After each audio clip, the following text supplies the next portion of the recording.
Go. Hi, Rosemary. It's Nona. How are you? I'm going to read you the story that goes with your jammies. It's called Madeline. So we'll get started with your book. I have to put my reading glasses on. Sorry. Here we go. Okay, we're all ready. Madeline. In an old house in Paris that was covered with vines lived 12 little girls in 2 straight lines. In 2 straight lines, they broke their bread. They brushed their teeth and went to bed. Your turn. They smiled at the good and frowned at the bad.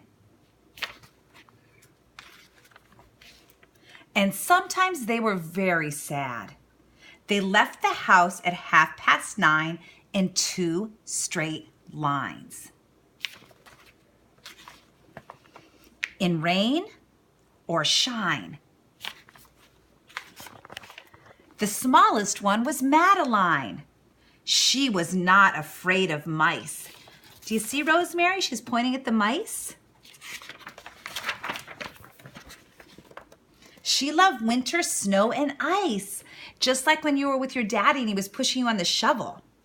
To the tiger in the zoo, Madeline just said, "Pooh, pooh."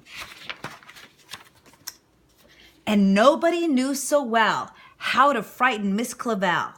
In the middle of one night, Miss Clavel turned on her light and said, "Something is not right." What could possibly be wrong? Little Madeline sat in bed, cried and cried. Her eyes were red. And soon after Dr. Cone came, he rushed out to the phone. And he dialed Danton 106. "Nurse," he said, "it's an appendix." Everybody had to cry. Not a single eye was dry. Madeline was in his arm, in a blanket, safe and warm. In a car with a red light, they drove out into the night. Madeline woke up 2 hours later in a room with flowers. Look, Rosie, they look like rosy posies. Madeline soon ate and drank. On her bed there was a crank, and a crack on the ceiling had the habit of sometimes looking like a rabbit. Do you see it looks kind of like a rabbit up there on the ceiling? So here we go. Outside were birds, trees, and sky, and so 10 days passed quickly by. One nice morning, Miss Clavel said, "Isn't this a fine day to visit Madeline?" "Visitors from 2 to 4, read the sign above the door, tiptoeing with solemn face, with some flowers and a vase.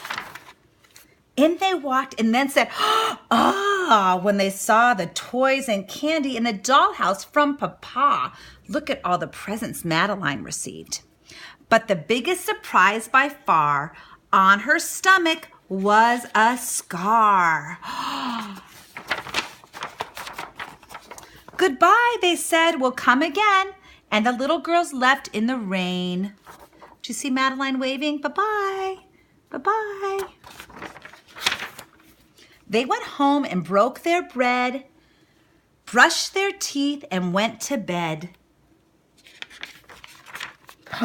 In the middle of the night, Miss Clavel turned on the light and said, "Something is not right." And afraid of a disaster, Miss Clavel ran fast and faster. And she said, "Please, children, do tell me what is troubling you."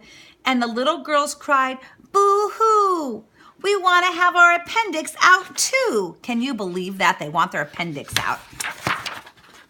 "Good night, little girls. Thank the Lord you are well. And now go to sleep," said Miss Clavel. And she turned out the light and closed the door.